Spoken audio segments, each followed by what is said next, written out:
কাবাবটা এমনিতেই খেতে অনেক মজা, তারপরেও পোলাও বিরিয়ানির সাথে খেতে অসম্ভব ভালো লাগে, রুটি পরোটা দিয়েও খেতে মজা লাগে। তো এখানে 1 কেজির মতো হাড়ছাড়া মাংস নিয়ে নিয়েছি। এই মাংসগুলোকে আমি ব্লেন্ডারে ব্লেন্ড করে নিয়েছি। কিমা চপার থাকলে ওইটা দিয়ে করলেও হবে, এটা খুব বেশি মিহি করার দরকার নাই। আর এখানে আমি 4 পিস পাউরুটি নিচ্ছি, আর এটাকে একটা গ্রাইন্ডারের মধ্যে নিয়ে কয়েকটা পালস দিয়ে একটু হালকা গুঁড়া করে নিলাম। খুব বেশি সময় করা লাগবে না, তাহলে আটা আটা হয়ে যাবে। অর্ধেকটা ব্রেড ক্রাম্ব আমি নিয়ে নিলাম হচ্ছে আমার বিফ কিমার মধ্যে, আর অর্ধেকটা রেখে দিলাম, পরে কাজে লাগবে।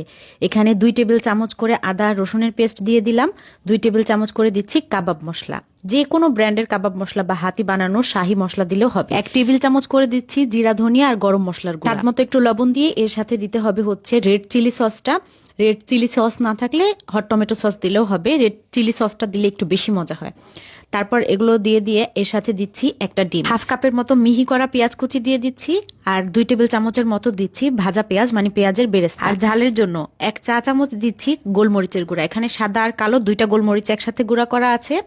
আর দিচ্ছি শুকনো মরিচের গুঁড়া 1.5 চা চামচের মতো। আর একটা আস্ত লেবুর রস আমি এখানে চেপে দিয়ে দিচ্ছি, আর বড় লেবু হলে 2 টেবিল চামচ পরিমাণ লেবুর রস দিয়ে দিলেই হবে।